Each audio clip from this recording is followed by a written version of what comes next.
साथियों, जैसे प्रकृति अपने आप में संपूर्ण है, वैसे ही प्रकृति ने कुछ वस्तुओं में इस संपूर्णता का अंश ढाल दिया है। जैसे कि ये पीपल का पत्ता है। पीपल में सभी देवी देवताओं का निवास माना गया है। जैसे कि ये कमल का पुष्प है, जो कि कीचड़ जैसी विपरीत परिस्थितियों में होते हुए भी माता लक्ष्मी का अत्यंत प्रिय है। तो कहने का अर्थ यह है साथियों कि यदि शुक्रवार को, जो कि वैभव का प्रतीक है, यदि श्री सूक्त का पाठ माता लक्ष्मी के समक्ष इन दो वस्तुओं की उपस्थिति में किया जाए, तो ऐसे जातक को कभी भी धन संबंधी समस्या आ ही नहीं सकती। माता लक्ष्मी का आशीर्वाद उस पर सदा बना रहता।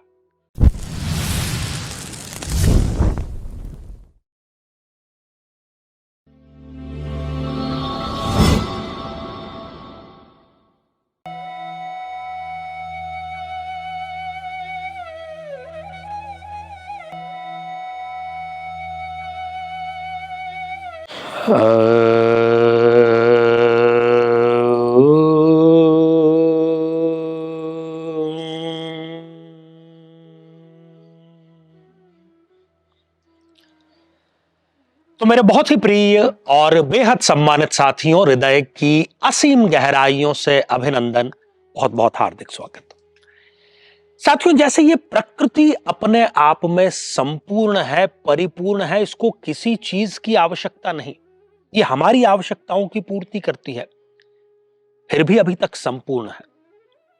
वैसे ही प्रकृति ने अपने कुछ अंशों को इसी प्रकृति में बिखेर दिया है, और वो जितने भी अंश हैं, जितने भी वस्तुएं हैं, वो भी सब की सब संपूर्ण हैं, अपने आप में परिपूर्ण हैं।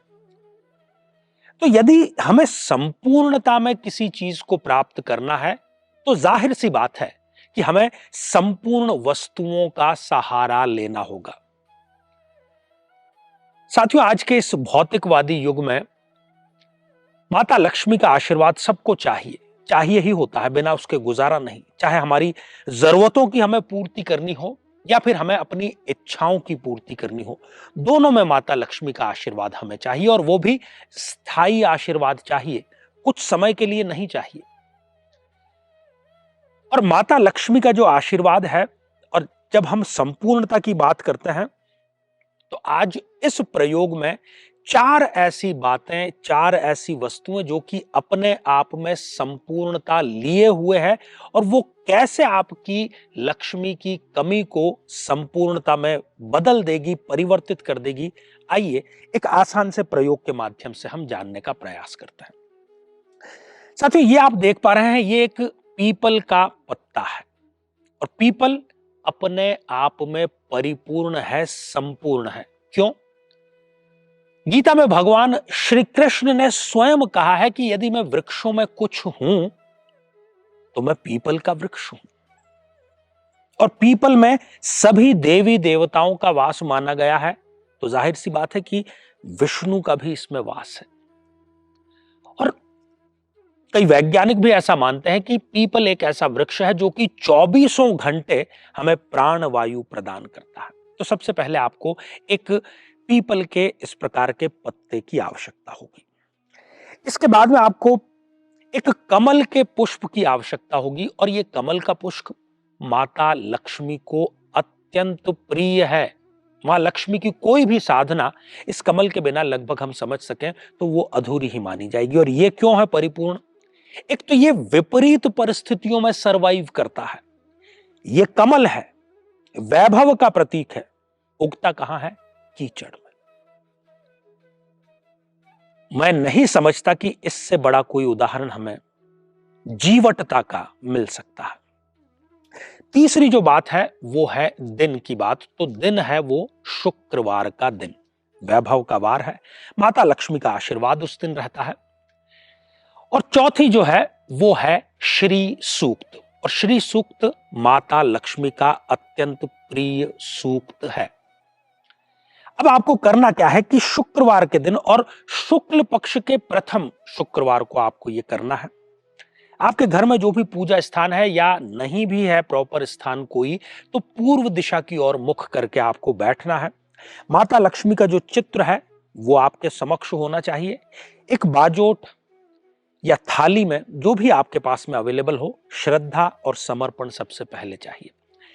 इस पीपल के पत्ते को आपको उसमें थाली के या बाजोट के मध्य में रख देना है और फिर उसके पश्चात इस कमल के पुष्प को इस पीपल के पत्ते के ऊपर रख देना है। कुछ इस प्रकार से ये रहेगा। और इसके पश्चात आपको माता लक्ष्मी का जो श्री सूक्त है उसका पाठ करना है लगातार 9 बार। 9 की जो संख्या है वो संपूर्णता की संख्या है, उसके बाद में संख्या अधिक है नहीं, फिर हमें वो जोड़कर घटाकर बनानी पड़ती है। तो यदि ये प्रयोग आप करते हैं, और वैसे तो इस चमत्कारिक प्रयोग का केवल 3 शुक्रवार में ही आपको रिजल्ट मिल जाएगा, ये अनुभव सिद्ध बात है। और यदि आप खुशकिस्मत हैं, भाग्यशाली हैं, तो आप इसको जीवन भर के लिए अपना लेंगे। और जीवन भर के लिए अपनाने में ये इस बात की गारंटी है कि माता लक्ष्मी का आशीर्वाद सदा आपके ऊपर बना रहेगा।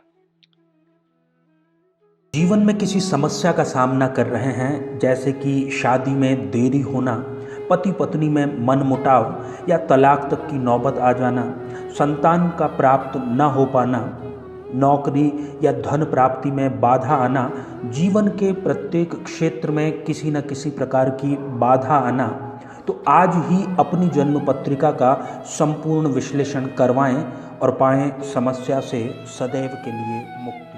तो आइए साथियों, हम बढ़ते हैं आज के हमारे कमेंट के चरण की तरफ। पहला ही कमेंट खेमा राम जी ने लिख भेजा है, बहुत ही अच्छा गुरुजी, मैं इसी वीडियो का इंतजार कर रहा था और वो मुझे आज मिल गया, अभी ट्राई करके देखता हूं। बिल्कुल ट्राई करके आपको देखना चाहिए खेमा राम जी। हमारे जो प्रयोग हैं वो तार्किक भी हैं, चमत्कारिक भी हैं, आसान भी हैं और असरदार भी हैं। साथियों, अगला कमेंट शकुन शरण जी का है और आपने लिखा है, प्रथम दृष्टया परम आदरणीय परम पूजनीय परमहंस स्वामी आचार्य डॉक्टर चंद्रकांत जी, सादर प्रणाम। आचार्य जी, आजकल बहुत सुंदर, सरल व महा उपयोगी विषय प्रसारित होने से बहुत सी परेशानियों का हल मिल रहा है। आपके आशीर्वाद से सदा अभिभूत रहूं, ऐसी कामना करते हैं। अनंत कोटि नमन, चरण स्पर्श व वंदन स्वीकार कीजिए। शकुन जी, आशीर्वाद हृदय की असीम गहराइयों से आपको। और अगला कमेंट जिस आईडी से आया है वो है MK700, प्रणाम सर, रिगार्ड्स मनीष। तो मनीष जी, आशीर्वाद हृदय की असीम गहराइयों से आपको भी।